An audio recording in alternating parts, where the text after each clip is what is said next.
The advice and opinions expressed by the host of Autism Live and her guests are meant solely as suggestion and should not be in any way construed as child-specific advice. Any choices you make in determining your child's treatment are completely at your own discretion.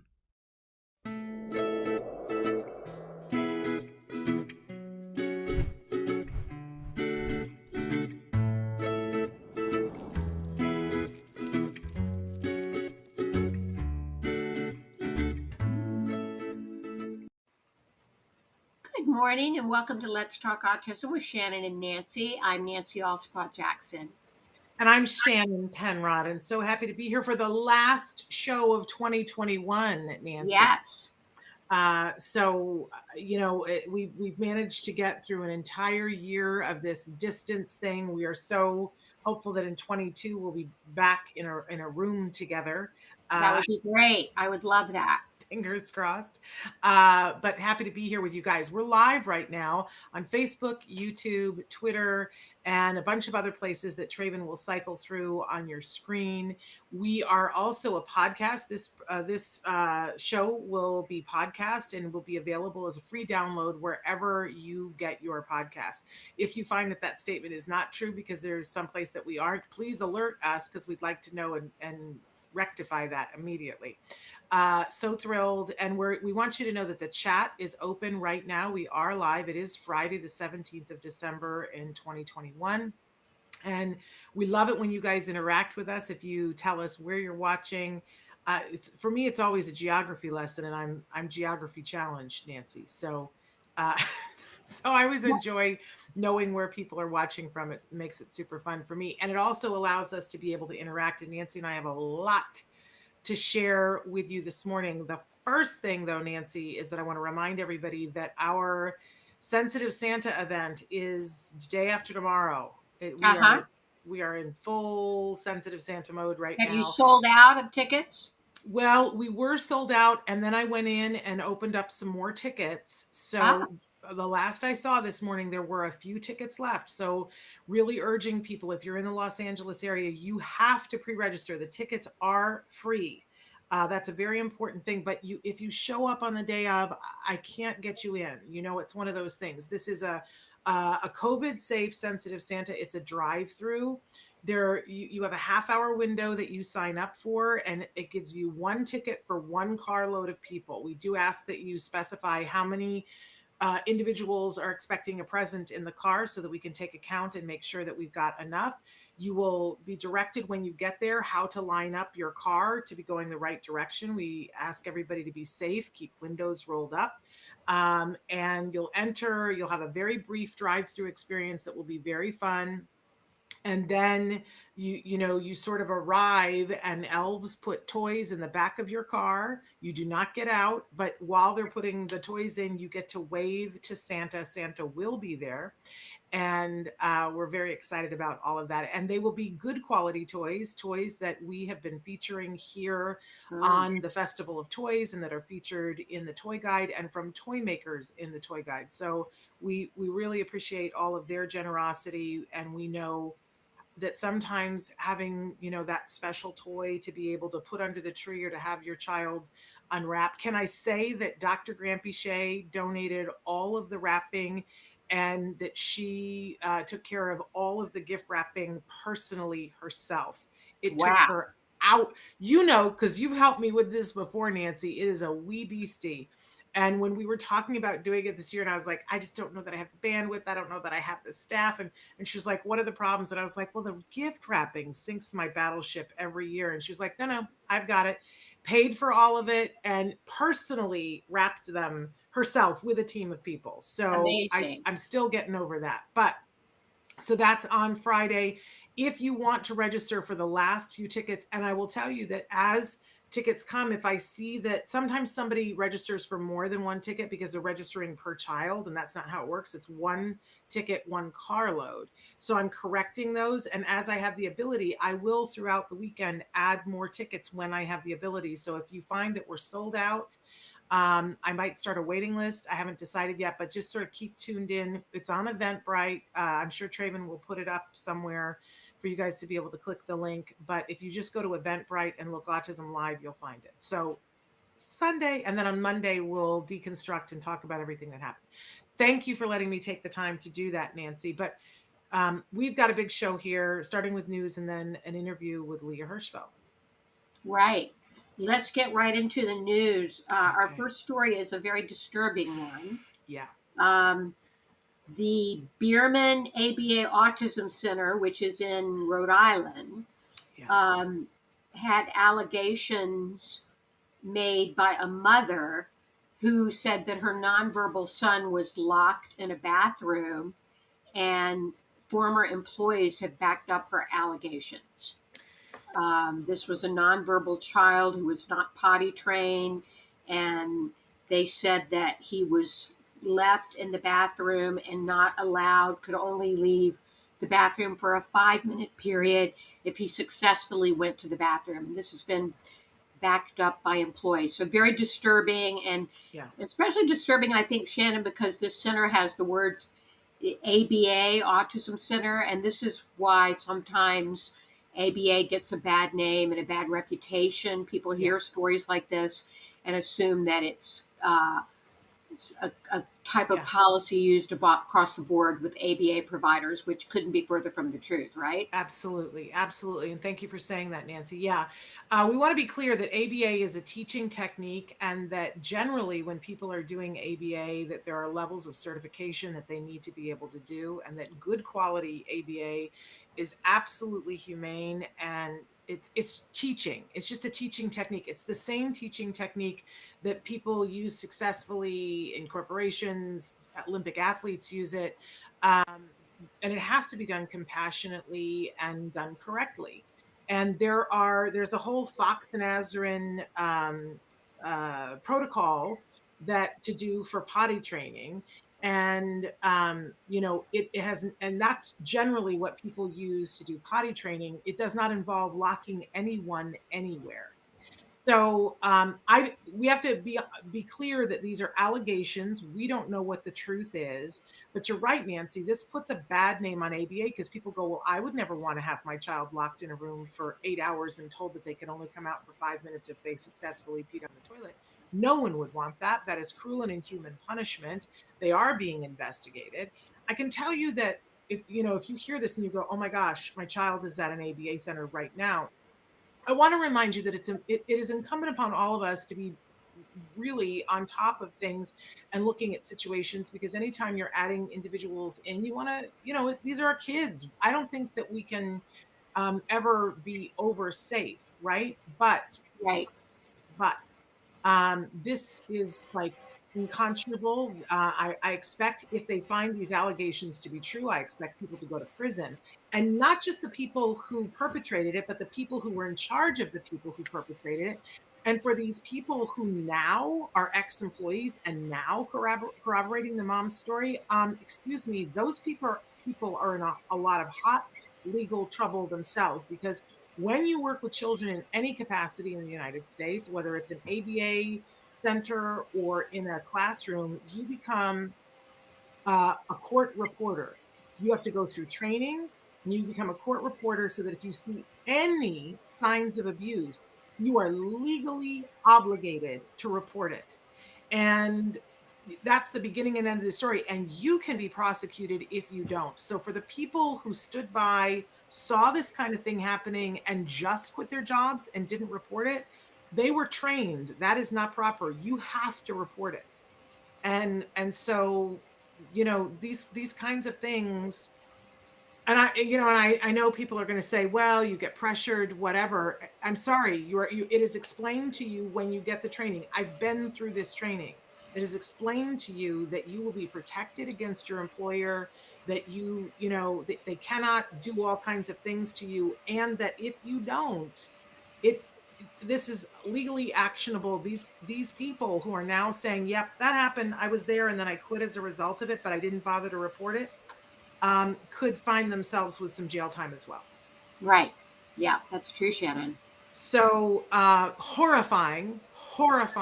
And I, it starts with me thinking about if it's true, we don't know, again, allegations, but what this poor confused nonverbal soul must have thought to be locked in a room, For 8 hours. Amazing. Just horrible. that is not ABA. That's not even No. bad ABA, but it certainly isn't good ABA. That would never, ever, ever fly. And clearly in a center, whoever was doing, if they were doing it, there were other people around who should have said something. So really disturbing. But I wanted to cover it because I don't know about you, Nancy, but I think it's important that when these things happen that we call them out. Yes. And talk about the fact that this is not ABA. No, On it's any, not. in any way, We need shape, or to form. make it clear that good ABA would never involve practices like this. Even bad ABA would Right, never involve. exactly. This is abuse. This is abuse. It's abuse. That is exactly what this is. In other news, a very interesting, and I wanted to get everybody's take on this. I'd love to know what people think about this. Louisiana has a new designation on a driver's license that if you would like to, this is a choice, nobody's forcing you, but if you would like to, you can identify yourself as a person who is on the autism spectrum. And that, you will have to provide information so that you can qualify. But that includes any person diagnosed with autism spectrum disorder by a qualified medical or mental health professional. So you can't just self-diagnose.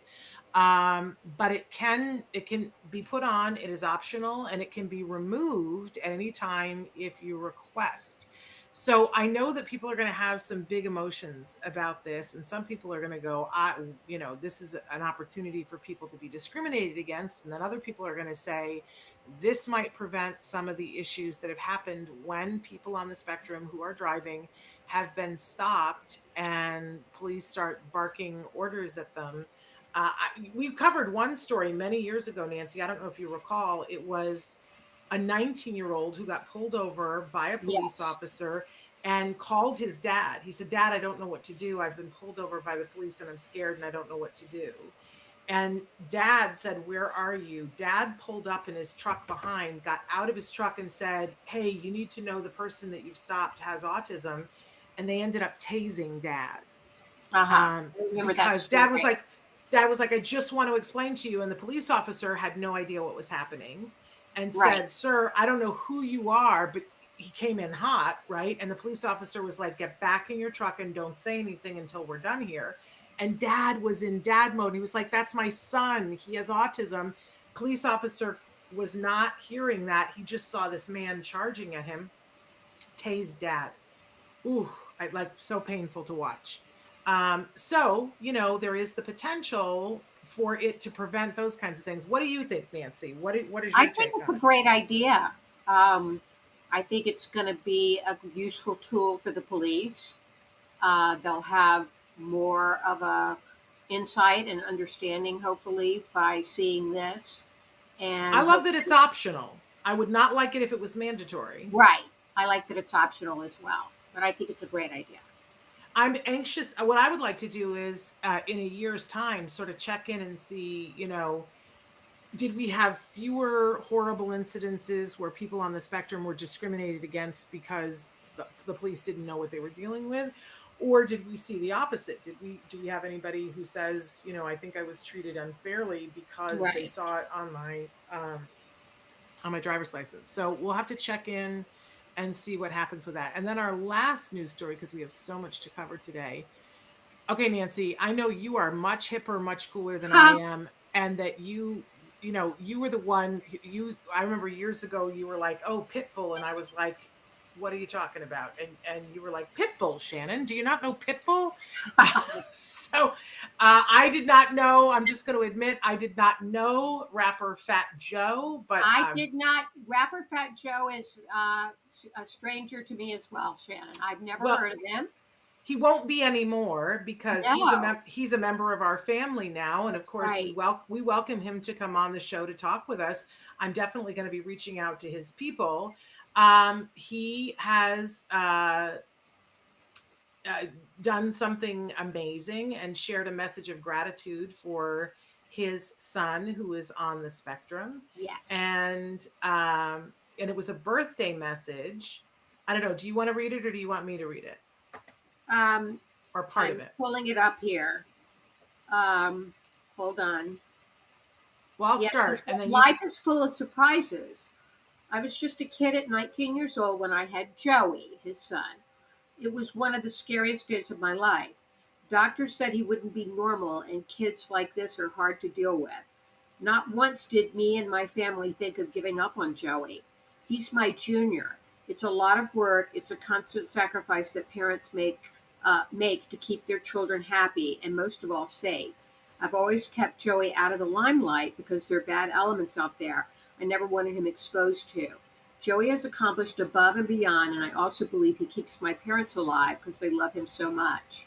How do you tell someone who's given you as much joy in life, thank you? How do you tell your best friend and most loyal one, thank you? I am so proud of Joey. He's my heart and soul. I love you, Joey. We all love you, Joey. Thank you for being my biggest blessing in life. Happy birthday, Joey. God bless you. And that makes me tear up. Mm-hmm. What a lovely thing, and what a lovely thing for a dad to put out there who has a following, because you know that there are people who follow Fat Joe and didn't know this and are dealing with the same thing. Yes.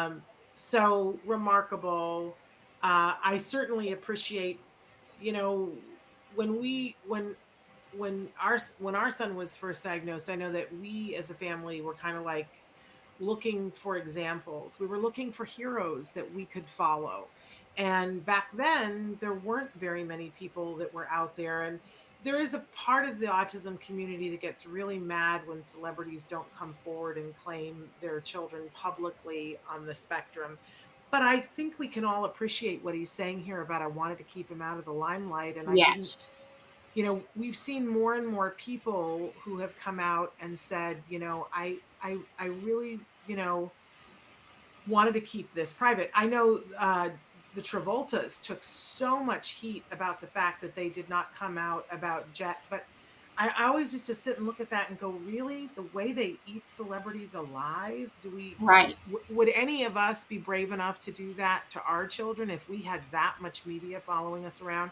So I don't blame anyone when they don't come forward ever, but I do acknowledge the courage and the bravery and the selflessness when someone does. And clearly, this is something that Fat Joe considered, thought of his child, and had taken one course of action and has now shared this with all of us. What a beautiful message too. I appreciate it.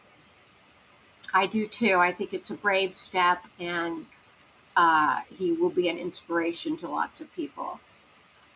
Yes, absolutely. And again, we will be reaching out to Fat Joe's people. We'd love to have him on here to talk about their journey and With his son, it would be great to have him and Joey on. absolutely. And what a beautiful human being he is. Yeah, we'll reach out and see if that's something. I, of course, always want the moms too, but, Right. And his if, wife would be great to have her, the mother of his child. I yes, think yes. he's not married to Joey's mom anymore. He But has several other children as well, well, neurotypical children. we'll put it out there and see if they'd like to drop in at some time and visit with us, because I think it's really wonderful. So that's our news for the day, and we had to pre-record because she wasn't available during this time. But so we pre-recorded just a little bit earlier with Leah Hirschfeld, and she's a researcher, and we just love it when she's on. And we've been talking a lot about the prevalence numbers, Nancy. She wanted to shed light on something else that came out in the new prevalence numbers that hasn't been talked about as much. So shall we watch that interview? Yes, I'm really interested to hear this interview. Let's take a look. Okay. Leah, welcome back to Autism Live. We're so happy to be here with you. If people don't know you, you're Leah Hirschfeld, and you tell us a little bit about what you do, because your role evolves sometimes. Tell us what you do. Sure. Well, thank you so much for having me. It's always a pleasure. I can't believe it's our last one of the year, which is insane. I know. Crazy. But I'm Leah. I work at the Center for Autism and Related Disorders, and I'm on our research team. So basically what I got to do is I get to spend my day answering people's questions, and the questions come from our caregivers, our parents, They come from our clinicians, and they come from our insurance companies sometimes to ask, how can we be providing the best therapy possible to the most people possible? So we try to give the most recent empirically validated studies and information so that we can provide the best care possible. That's part of my job. And then another part of my job is running studies to also answer those questions.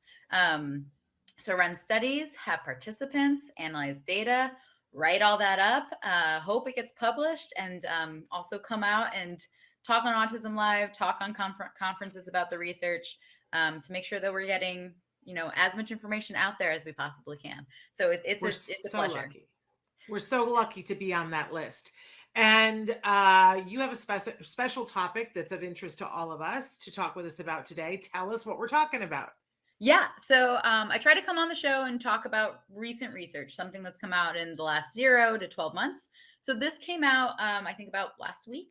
And it's a CDC announcement. So from the Center for Disease Control and Prevention. And they talk about identifying children with autism. And the big splashy headline is that children with autism are being identified earlier than previously. This is really cool, and I'll talk about it.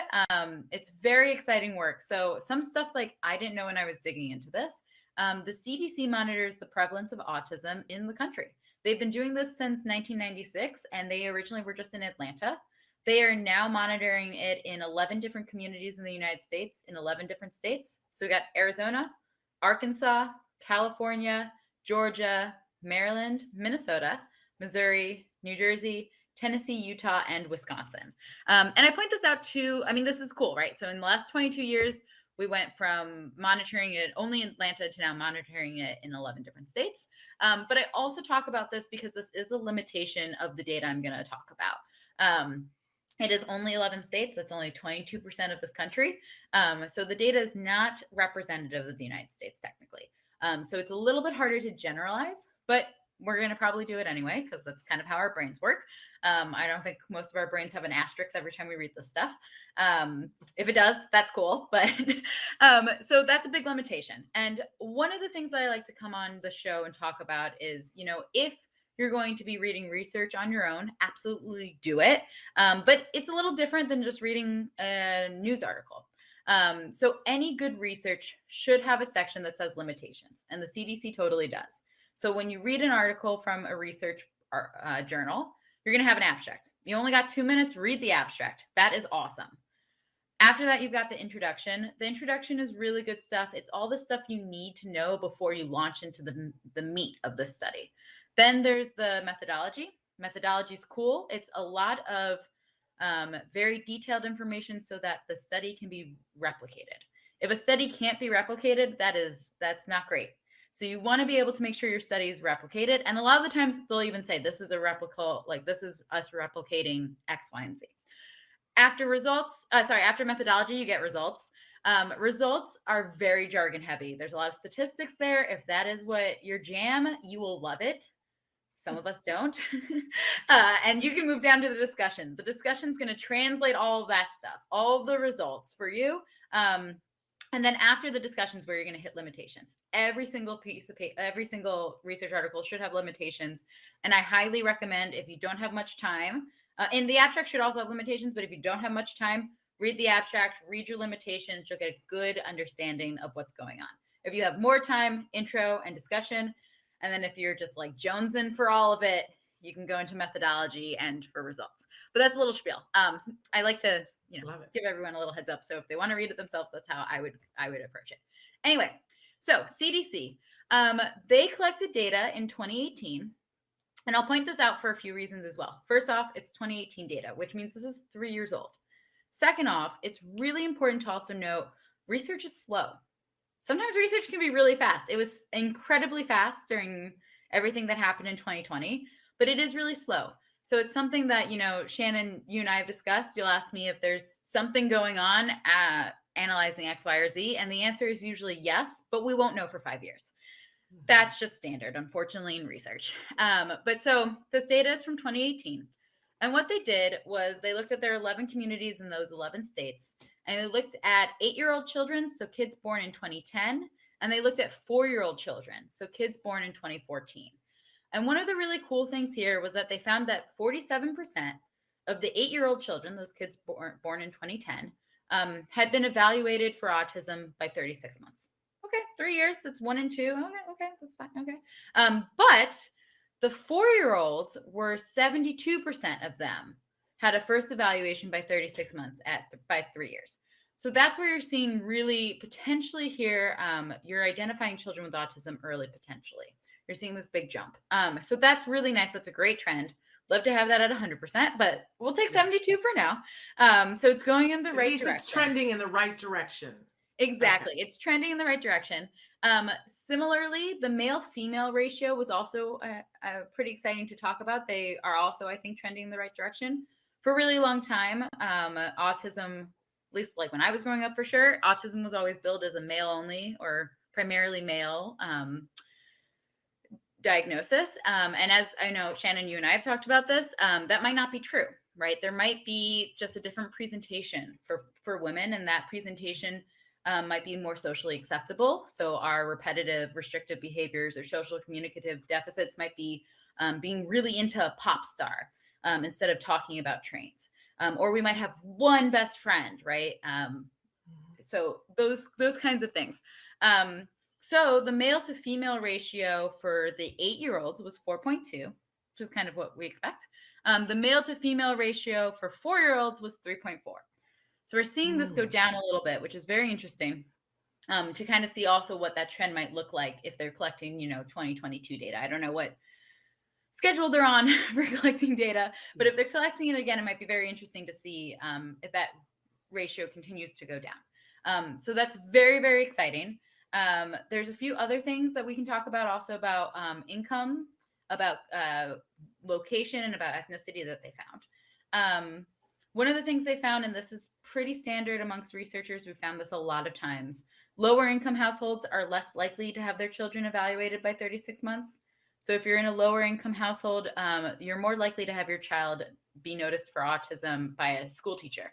That generally happens around 4 or 5. So higher income households generally have their children evaluated during the well baby checks. And that's one of the takeaways I'm going to also try to lead into here is, those well baby checks are really important. There's this really interesting model that I found called Get Set. I didn't find it, CDC did. It was in the CDC paper. But I read a little bit more about it. Very interesting. It's called the Get Set Early model. And it's a model that practitioners and pediatricians can use to facilitate early ASD diagnosis and treatment. And it works together with the parent to talk about concerns and to monitor concerns. And then there's a triple screen utilizing the 12, 18, and 24-month well baby checkup. So again, really making sure you're going to those well baby checkups. It's a lot, 12, very frequent, but it's really important. So if you can go to those well baby checkups, talk about autism, even if you're just, it can sometimes be hard to identify it. So you can always bring it up. The CDC found that fewer Hispanic children were being identified with autism than Black or white children. Again, you'd kind of expect that regardless of ethnicity, everyone's kind of getting the same identification. I didn't have a great reason for that. The only positive note on that is that usually you see both Hispanic and Black children being less identified than white. So at least it's only Hispanic, but that's not great either. So we'd like to see all those, go. We'd like that not to be a trend. So it'd be great as we continue on to see that kind of everyone's being identified at the same rate. And this one as well, higher proportion of Black children compared with white and Hispanic children were classified as having an intellectual disability. Again, not great reasonings for that one. Implicit bias might be playing a role. I'm not sure. So those are all things to kind of continue to watch, continue to think about. One cool thing was that non-white and lower household incomes did have a higher prevalence of ASD among children aged 4 years. So it does seem like we're getting in the right direction on those trends, where, again, we kind of expect those prevalences to be the same as everyone else, anyone else, white, higher, everything. So the fact that they are having a higher prevalence than they did, again, going in the right direction, but we're not at where we'd like to be. But so that's kind of interesting to look at. And then additionally, there were differences based on communities. So 1 in 26 children in California were identified with autism, and that they were the highest, and compared to 1 in 60 in Missouri, they were the lowest. So again, you kind of expect that these numbers should be the same. You wouldn't expect there to be any difference based on where you live, based on economic status, based on ethnicity, any of these things. All these rates should really be the same. So this is kind of also indicating that these communities might be identifying children with autism differently. And there's kind of confounding variables there, right? There's a lot of different makeup of folks who live in Missouri, folks who live in California, et cetera. So again, kind of something interesting, something to note that just kind of be aware of. Unfortunately, those are kind of our realities, but hopefully, again, those trends are changing and getting better. So some takeaways for parents. Again, really go to your well baby checkups, 12, 18, 24 months. Some research indicates that autism can be detected by the first birthday, and the diagnosis is stable by 14 months. So that's something that even 12, 18 months, you might be able to talk to a pediatrician about. And even just mention, I'm concerned. I'm not even concerned. This is something I heard. Can we talk about it? Right. So it's something you can talk to them about. There's a lot of, and Shannon, I'm sure there's so many of your shows that already talk about this, about how early treatment is crucial, really can assist in language, cognitive abilities, social skills. So the earlier you're getting that diagnosis, it is important. You can get your child into treatment earlier as well. And then on top of that, the CDC also has a milestone tracker app that can help caregivers track child's development. That was pretty cool.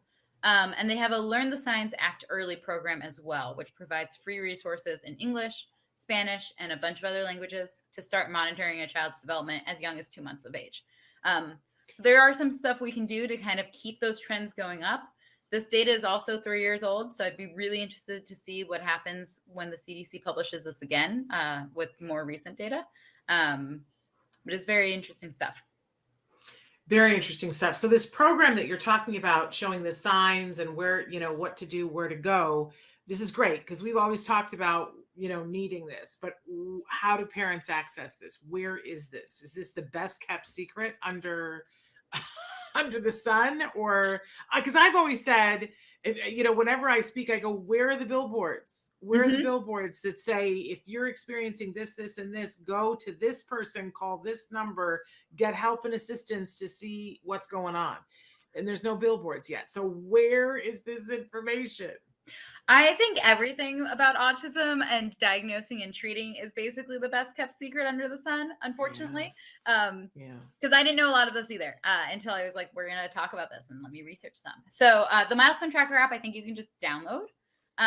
The Learn the Signs Act Early program is off of the CDC's website. I think if you just Google it and maybe add plus CDC, probably can find it. Okay. The Get Set Early model, that one I think is a little bit trickier. I think you probably either have to talk to your doctor and have either a doctor that's interested in doing it, a doctor who will research it, or try to find a pediatrician that's doing it. The CDC specifically called it out because California doctors in California seem to be adopting that model, and that was potentially one of the reasons their rates were 1 in 26. So again, might have to do with where you live, but it's something you can at least talk to your pediatrician about. It's a research, there's a bunch of research studies about it too, and pretty clear graphics that go with it that are like, these are your steps. So that's something you can potentially print out. If anyone's interested, or if anyone has questions, you can always reach out to research@centerforautism.com, email Shannon as well. But that's certainly something we can probably help with so that you can potentially take it to a pediatrician and say, I'm interested in this. Can you read up on this and et cetera? Leah, I really appreciate us talking about this with you because I'll be honest, we've talked about it on the show from different perspectives. We had Lisa Ackerman from TACA come and talk about it from her point of view. We had Dr. Grant Pichet talk about the 8-year-old study, not the 4-year-old study. And Nancy and I touched on this briefly. So I love hearing it from a research point of view because both Nancy and I, when we read it and saw that statistic about how more 4-year-olds were being diagnosed, we said, okay, well, that's great. We're glad that they're identifying them. However, that means that this number of 1 in 44 in California, 1 in 26 in 4 years' time, when we're looking at 8-year-olds, it's going to be substantially, that number, it's going to be lower because the prevalence will be higher. We always have to remember to flip that a lower number means there's more people on the spectrum. But I think one of the major takeaways that we all need to be focused on is that the prevalence is the prevalence. Like, we need to be watching it and watch the prevalence. But the real question is, how, as you said, how early are we getting them diagnosed and getting them into treatment? Because we know that's what works. So as much as we all get into the angst about, oh my gosh, that number is so, that means that so many children are impacted. We can have that moment of shock, grief, whatever it is that you have. But the next moment has to be, are these kids getting services? Are these kids getting help? And are there still people who have not been identified? And when I hear that it's 1 in 26 in New York, but it's 1 in 60 in Missouri, I go completely bonkers when people say, well, that's just because there's more services in California. I entirely lose my mind. Unless you're saying, well, there were more people to notice that those kids had. So, because maybe it's not 1 in 60 in Missouri, maybe it's 1 in 25 in Missouri, and we just didn't identify those kids. And if that's not keeping you all up at night, I don't want to interrupt your sleep, but we should all be worried about that. Yeah, it's interesting that with California being so much lower, right? 1 in 26, and Missouri, again, was the highest at 1 in 60. It's interesting to think about, there's probably some common ground. There's probably, like, California's probably a little bit overdiagnosing, and maybe potentially in Missouri it seems to be underdiagnosing. It's probably in the middle, but those are very different numbers. And again, you kind of expect that to be similar-ish, right? 1 in 26 and 1 in 33, like something closer. So it's very interesting to see the two numbers be so different, and to see if we can kind of get that trend to be more middle ground, so we can have the same services everywhere. Yeah. Yeah. I'll be honest with you. I don't believe in the overdiagnosis thing, because I think it's a continuum. Mm-hmm. And, I know for years there were kiddos that needed services, and they would be told, oh no, the child doesn't qualify for autism. They have PDD-NOS. So they have most of it, but not enough to qualify them for the diagnosis. And I saw how the families suffered through that. So if occasionally a doctor is saying, it's close, but we're going to say it's autism because we want you to make sure you get the services, then I for one, I know as a researcher, you might look at that as an overdiagnosis, but I look at that as let's get the kids services. If you need support, let's get services.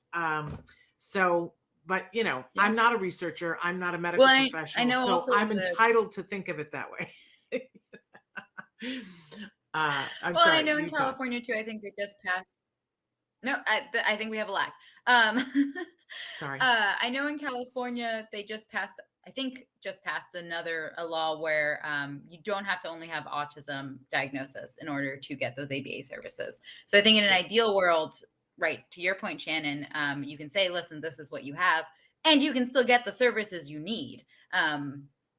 Yeah, but also I agree. I think everyone should get the services they need. Absolutely.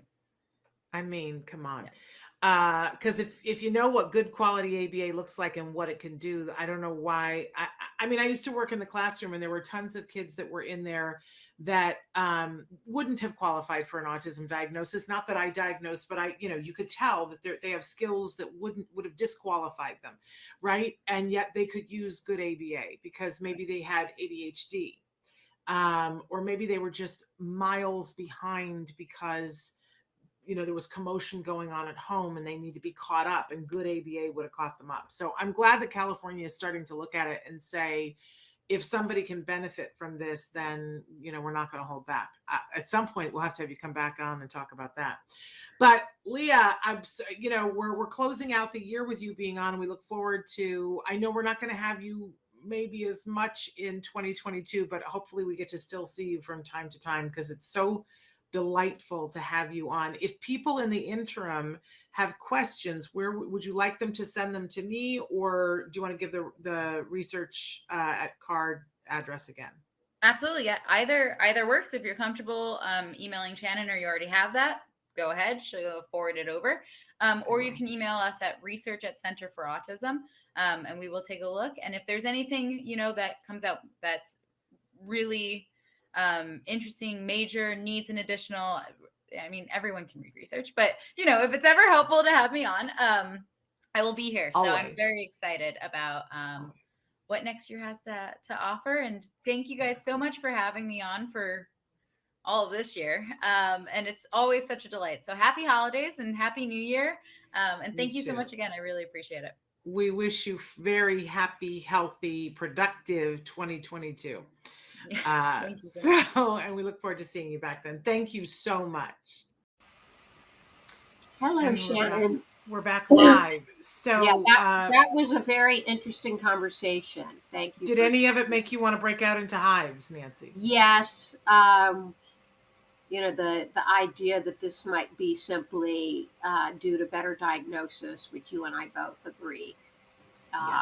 We have our own feelings about that's not the case. And also the idea that all pediatricians are going to know the warning signs, because mine certainly poo-pooed it at 2 years old. And then even at 3 years old, he poo-pooed it, and then finally said, well, he's at least a year delayed, but I don't know what it is. And then I got the wrong diagnosis from the school district. So you can't, unfortunately, the professionals aren't always the final word. You have to keep searching for answers if you don't get answers from the people that you turn to. You have to keep digging deep. And yet, I think the thing that I had the most allergic reaction to, and bless her heart, because I know what she meant, but when she said that there's a possibility that there's an overdiagnosis, and I was like, right, I don't believe in that. Because, and here's why. I don't know how many people, but Leah has been exposed to thousands of people in her tenure working in the field of research with autism, thousands of people.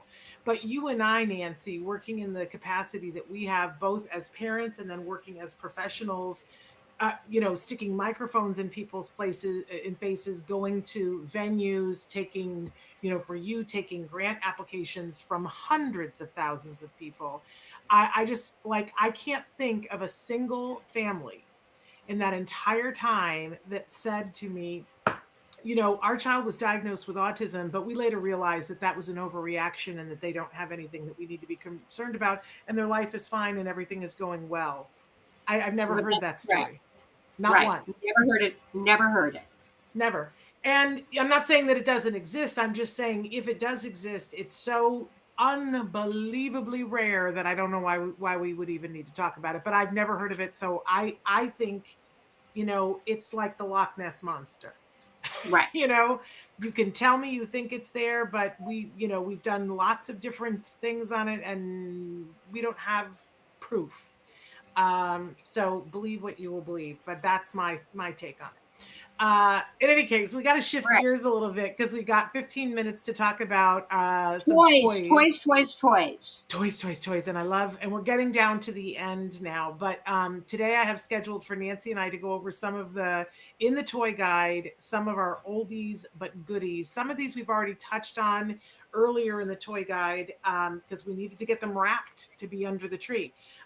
So we're just going to talk about all of these. But we're talking about the oldies but goodies. We're starting with the baby and toddler category. Mm-hmm. And I know, Nancy, both of us are big fans of Melissa and Doug, right? And Melissa and Doug are such great toy makers. All their toys are, wonderful.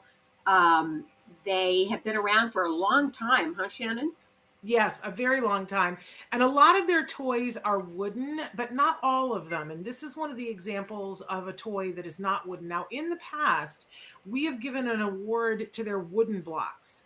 Every baby every toddler needs a set of blocks, you guys. It's just a prerequisite because there are so many things that you can do with blocks. And good blocks come with different things on them so that you can work on all different kinds of things. Now, before in a previous year, we featured Melissa and Doug wooden blocks, and we featured blocks from all different kinds of companies because they have different things that they can do. But this year, we really loved this particular set because they're fabric, they're soft, but they can be stuck together. You can see on them that they've got animals on one side, they've got letters on another side. They have what the letter is, what the number is corresponds to the number of things on them, and they can be stuck together so that you can build them. They're really lovely. Sometimes wooden blocks, look, we've all had the thing where there's blocks on the floor and somebody steps on one and it's not soft and whatever. These are great because they're super soft, super well made. Melissa and Doug, you can't go wrong. But blocks, every kid has to have a block. Do you know that there's a type of block that both Einstein and Frank Lloyd Wright had as children that they identified later on in life as being something that helped them to learn? No, I've never heard that. Blocks Never are heard that. That's essential. interesting. Blocks are essential. So Yes. everybody's got to have at least one set of blocks. Early, Okay. baby, toddler, and you work on hand-eye coordination, you work on matching, you work on imitation, you work on building. There's so many basic skills. Everybody needs a set of blocks when they're babies. Okay, moving on to our preschool. I was so excited to see that this item is still available. Did you ever have or play with Colorforms, Nancy? No, I did not. So Oh, Nancy, I want to get you some. So okay. it's very plastic, right? It's a very much a 70s, a 60s and 70s kind of thing. So Right. we showed the smart felt toy. It's kind of the same thing, only with plastic. And it's almost like stickers, but they're repositionable. There's no sticky to them. They just sort of connect to the other plastic. And so Right. you get a background and then you get all these things to put it all over. Colorforms are so fabulous. And so they make them, this one is the pet one, but they make them in shapes so that you can do two-dimensional building too. Colorforms are so much fun. So we really super love this for preschool. It's going to work on those hand skills, work on speech skills. Colorforms are, if I put it in front of you right now, Nancy, you would have a field day. I got to Okay. see if they still have paper doll ones. Oh, we used to Right. love playing Oh, paper yeah. dolls with Colorforms. Oh, And fun. it was fabulous. Okay, moving on to our school-aged oldie but goodie. This is something that Jem actually had, and that my sister loved it so much we had to get one for my adult sister. Oh, This is the there's the moon in my room and the super moon in my room. This is a great nightlight, Nancy. Have you ever seen one right. of these? Did you ever, like, because Jem had this in his bedroom for the longest time, but I don't know if you would have noticed it. Comes with a remote. Comes from Uncle Milton. I love Uncle Milton. Uncle Milton makes great toys as well. Always a They plaster do. toy maker. And I love it's got a remote and so you can use it just as a nightlight, right? That's a nightlight. Okay. But if you have a kiddo who's interested in space and things like that, it's a very realistic expression of the moon. I mean, all Right. of those, it matches the actual moon. So they can study about, where did the first lunar, where's the Sea of Tranquility, all of that in their room. But it also, it does the phases of the moon. So as you click the remote, it will go through a waxing, waning, gibbous, I don't know all the things. Oh, cool. But my son could tell you, so they can be matching it to what's really happening, or Right. if they're a kiddo who needs something to wind them down at the end of the night and you put them in their room, you give them their remote and you let them, they can Play with it, yeah. they can do a disco show with the moon until they wear themselves out. But it's just, it's three-dimensional. So it Right. sits on the wall and it comes out from it. It's super cool. It's a fabulous, fabulous thing. So super moon in my room. Love it. For the teen tween category, we already demoed this on the show, the Hasbro Bop It.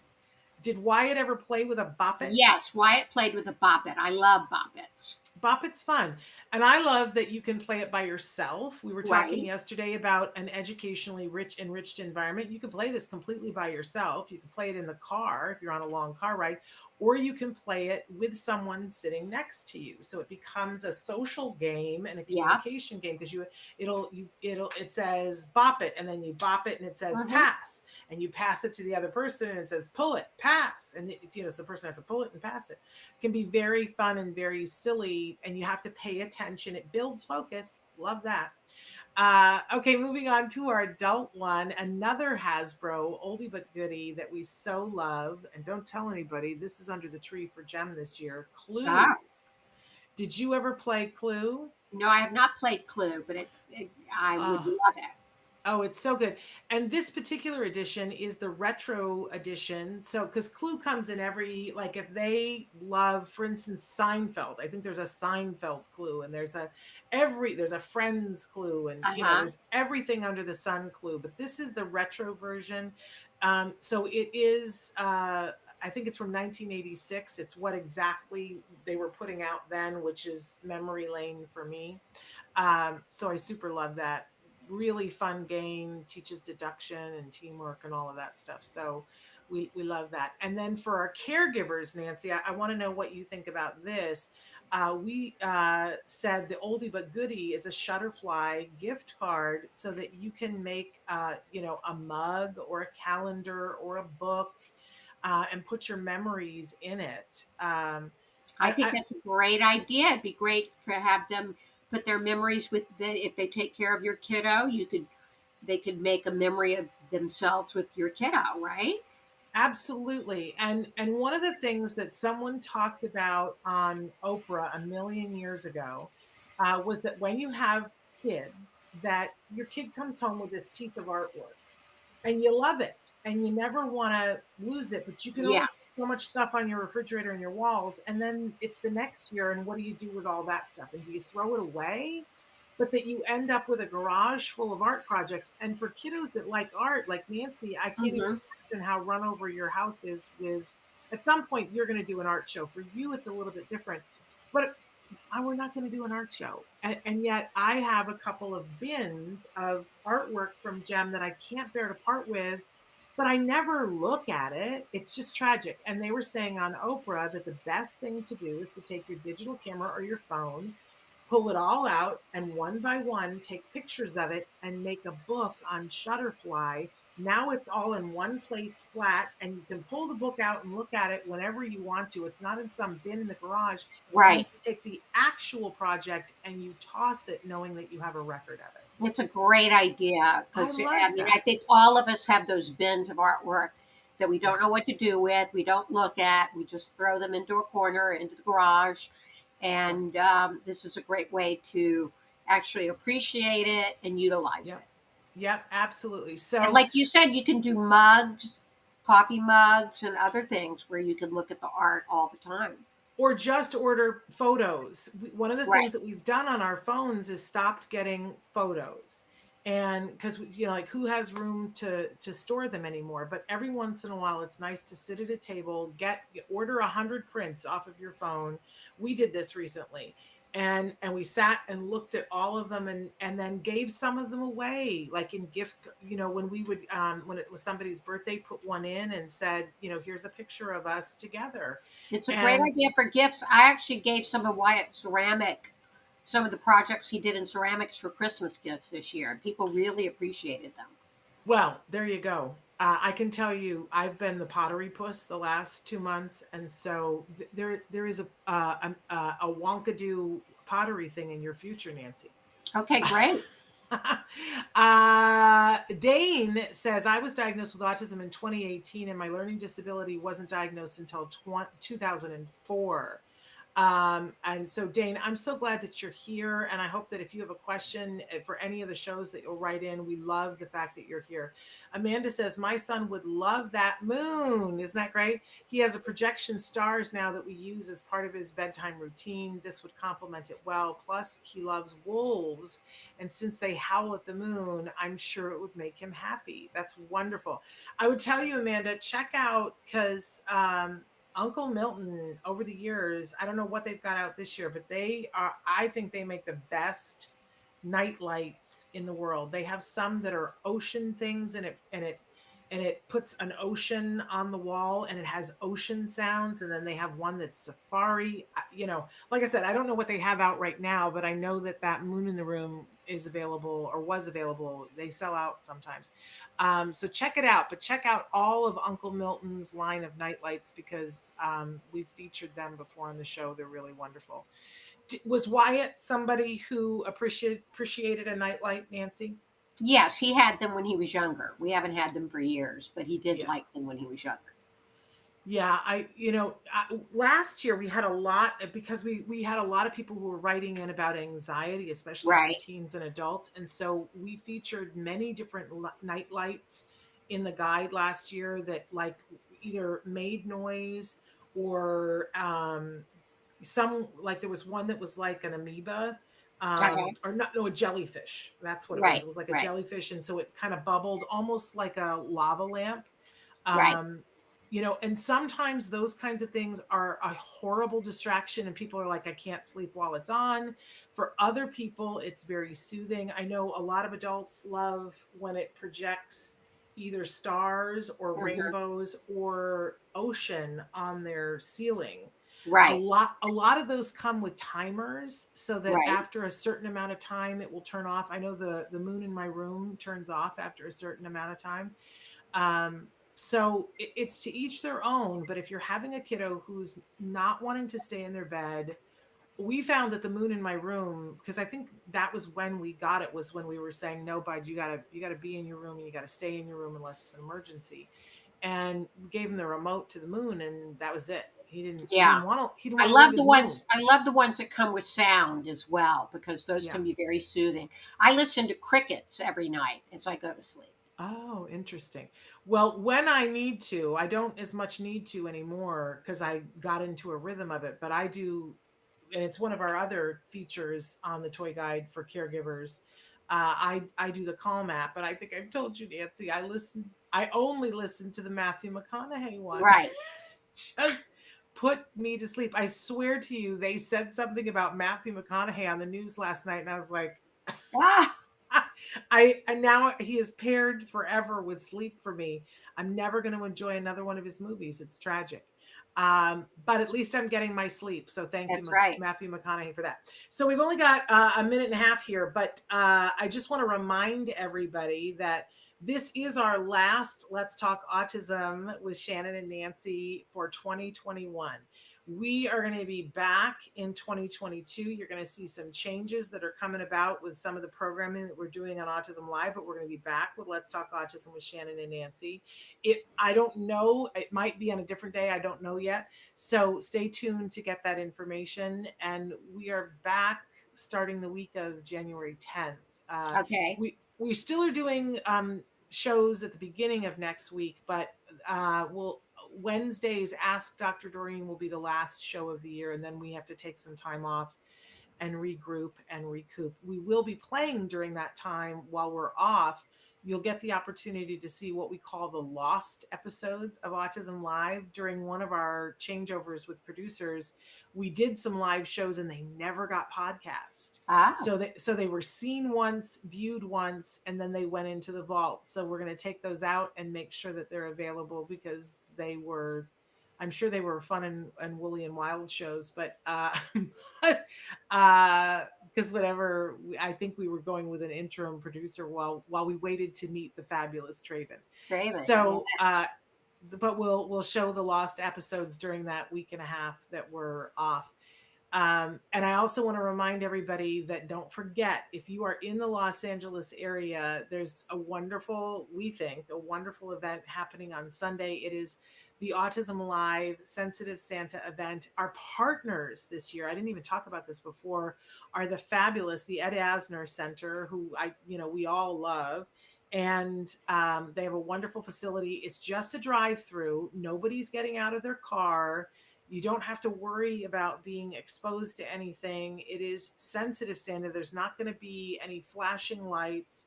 You're not going to be treated to any strobes. It's during the day. You will have an opportunity to wave at Santa from your car, and you will get a free gift for every child that is on the autism spectrum or has other related special needs, and their siblings that are under the age of 18. However, you must register. Tickets are going fast. We were sold out for a moment this morning. I opened up some more tickets. Please, if you find that we're sold out, keep checking back, because I'm double checking to make sure that nobody mistakenly registered for more than one ticket. There is limited space, and I apologize for that, but please register in advance. It's going to be a fun event. There will be no tickets at the door. Yeah. Yes, it's always fun. We're always exhausted immediately afterward. And I'm in charge of several things, but for the decorations, I'm in charge of the balloons. So when you see me on Monday, I will be fully ballooned out. So I hope you'll join us. So that's all the time we have for today. I want to wish everybody, all of our viewers, a Merry Christmas and a Happy New Year. We hope that all your dreams come true in 2022. Absolutely. So we'll be back on Monday to tell you about Sensitive Santa. Until then, give your kiddos a hug from me. And yourselves a hug from me. Bye-bye. Happy New Year. Bye-bye.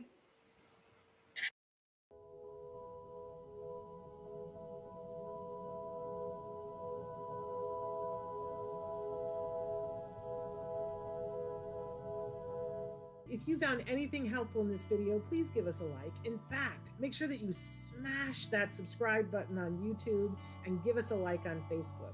You can also follow us on Twitter and on Instagram for important updates.